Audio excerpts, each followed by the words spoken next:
안녕하세요. 살아있는 책 산책입니다. 오늘 산책길의 책은 수전 케인의 과이어트입니다. 이 책은 내향적이지만 세상을 움직이는 강력한 힘을 가진 사람들의 사례를 들어주고 있습니다. 또 내향적인 사람들과 외향적인 사람들이 만났을 때 엄청난 시너지를 낼 수 있다는 이야기도 전하고 있습니다.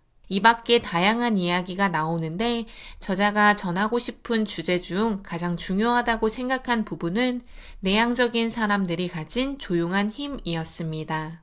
목소리가 큰 사람이 리더가 될 만한 인재라고 생각하고 외향적으로 보이는 사람이 더 매력적이라고 생각하는 등 우리는 자신도 모르게 외향성을 좋아하는 편향을 가지고 있습니다. 내향적이어서 좋다, 나쁘다, 외향적이어서 좋다, 나쁘다 등의 이분법적 생각이 아니라 각자가 가지고 있는 매력, 힘, 경향성이 다르기에 그런 다름을 이해하고 인정하고 조화를 이루어 나가면 좋겠다라고 하는 생각이 이 책을 읽으면서 들었습니다. 고등학교 영어 교과서에 내향적인 사람과 외향적인 사람을 다루는 내용이 있습니다.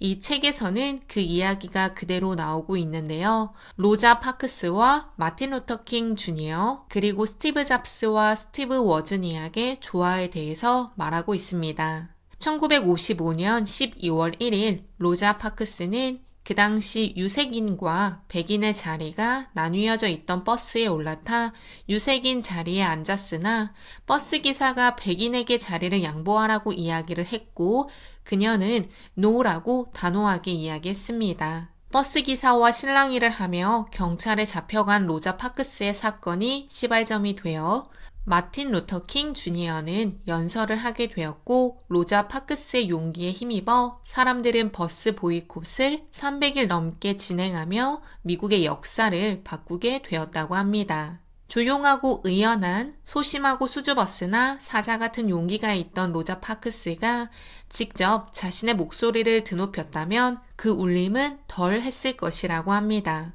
남들에게 조용하면서도 결연한 의지를 보여주었고 다른 사람을 움직이게 하는 힘을 보여준 로자 파크스의 이야기는 내향적이면서도 힘있는 사람의 모습을 보여주는 사례라고 생각합니다. 늘 혼자였던 스티브 워즈니악은 PC를 만들기까지 대부분 휴렛 패커드의 칸막이 안에서 혼자 일을 했다고 합니다. 아침 6시 30분에 도착해 아무도 없이 혼자 엔지니어링 잡지를 읽었고 칩 매뉴얼을 공부했고 디자인을 준비했으며 일을 마무리하면 빠르게 저녁을 먹고 밤늦게까지 그의 작업실에서 혼자 작업했다고 합니다. 스티브 워즈니악이 만나본 엔지니어와 발명가들은 대부분 수줍음이 많았다고 합니다. 또 생각이 많았다고 하며 혼자 일할 때 가장 잘했다고 스티브 워즈니악의 회고록을 통해서 이야기했습니다. 워즈니악은 내향적이었으나 스티브 잡스의 외향적인 면과 조화를 이루어 혁신의 아이콘인 애플을 공동 창업하게 되었고 지금은 실리콘밸리에서 추앙받는 인물이라고 합니다. 역사적인 사건을 일으킨 두 팀은 내향적인 사람과 외향적인 사람이 만나 한 팀을 결성하고 시너지를 내주었습니다. 물론 카를 융은 순전히 외향적인 사람이나 순전히 내향적인 사람은 없다고 이야기했으며 수전 케인 역시 인간은 엄청나게 복잡한 개체이고 내향성과 외향성을 하나로만 정의할 수 없기 때문에 극단적으로 표현할 수는 없다고 합니다. 이 책에서 나오는 여러 내향적이고 외향적인 언어가 모두 내향적인 사람 또는 외향적인 사람에게 해당되지는 않을 것이라고도 합니다. 하지만 저도 책을 읽으면서 공감했던 부분은 수전 케인이 이야기한 외향성 이상, 외향적인 사람만을 긍정적으로 바라보는 편향을 우리가 가지고 있다는 것이었습니다. 데일 카네기가 농장 소년에서 판매원으로 그리고 대중연설 아이콘으로 변해가는 과정은 외향성 이상이 부상하는 이야기와 겹친다고 합니다. 사회의 모습이 변해가고 문화가 바뀌면서 미국은 인격 문화에서 성격 문화로 전환되었다고 영향력 있는 문화 역사가 워런 서스먼이 이야기했다고 합니다.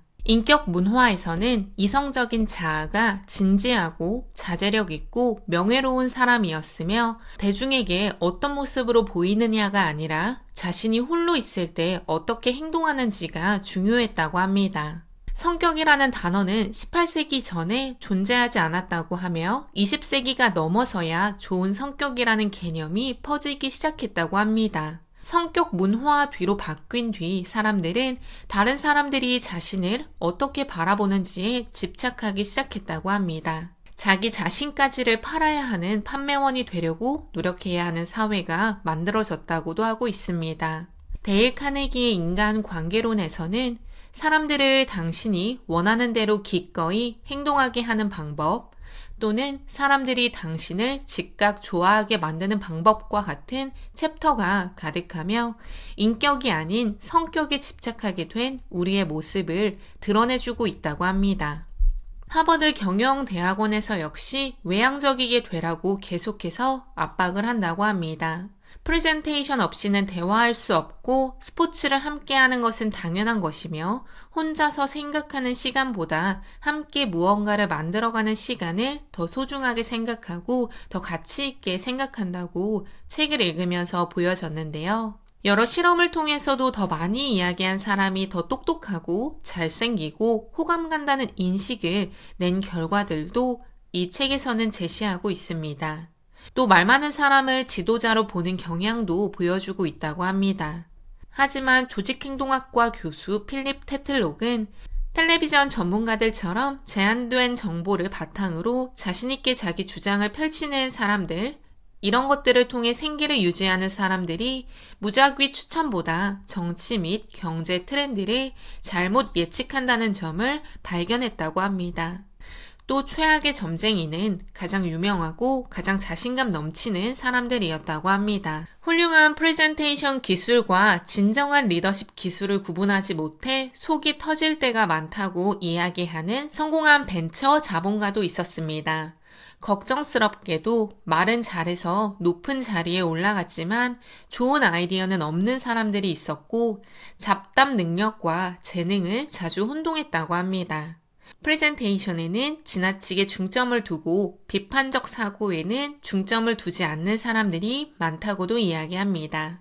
심지어 피터 드러커 역시 15년 동안 만나보고 함께 일해본 가장 효율적인 지도자들 중 일부는 사무실에 틀어박혀 지냈고 일부는 극도로 사교적이었다고 합니다. 짐 콜린스 역시 위대한 기업을 이끄는 CEO들의 성격을 조용하다, 겸손하다, 소박하다, 말이 적다, 품위 있다, 온화하다, 자기를 내세우지 않는다 등으로 표현하기도 했습니다. 지도자가 외향적이어야 더 잘 된다, 내향적이어야 더 잘 된다라는 공식은 당연히 없습니다. 그래도 내향적인 지도자들이 직원들이 능동적일 때 일의 효율성을 더 높게 할 수 있었고 외향적인 리더들은 직원들이 수동적일 때 일의 효율성을 더 높일 수 있었다는 애덤 그랜트 교수의 연구 결과를 책에서는 제시하고 있습니다. 어느 정도는 내향적인 리더와 외향적인 리더를 어떻게 배치해야 하는지에 대한 시사점은 보여주고 있다고 생각합니다. 또 고독을 즐기는 사람들은 더 창의적이라고 합니다. 창의적인 사람일수록 내향성이 드러난다고 하는데요. 심리학자인 한스 아이젠크는 눈앞에 있는 일에 집중하고 일과 무관한 사회적, 성적 문제에 에너지가 흩어지지 않도록 하는 경향을 내향성이라고 했다고 합니다. 하지만 우리는 지금 너무나 협동학습, 협력, 팀 프로젝트, 팀워크 등을 강조하고 있다고 합니다.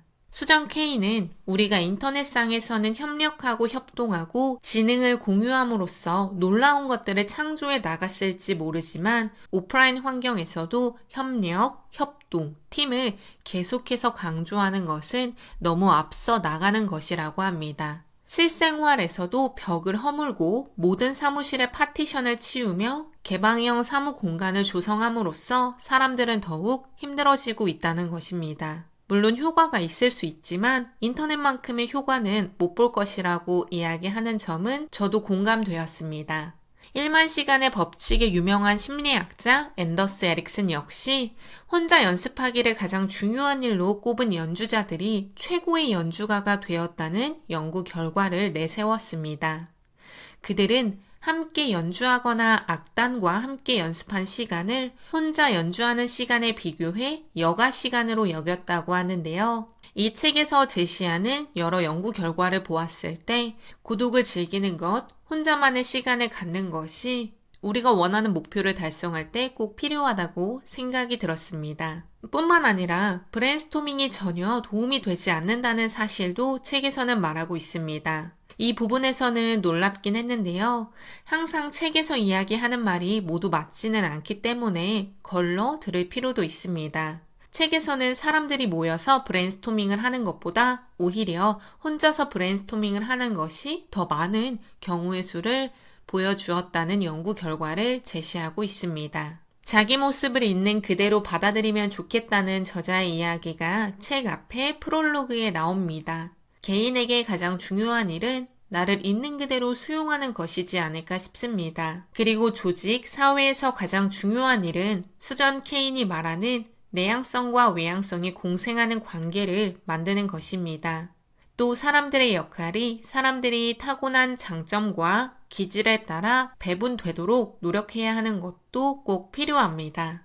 내향적인 사람이어도 충분히 세상을 바꿀 수 있는 힘을 보여준다는 사실을 이 책에서 나오는 다양한 사례를 통해 알 수 있었습니다. 내향적인 사람들도 자기가 가지고 있는 강점을 그대로 드러낼 수 있는 사회였으면 좋겠습니다. 더 이상 외향적인 사람만 추대하는 사회는 아니었으면 합니다. 오늘 산책길의 책은 콰이어트였습니다. 감사합니다.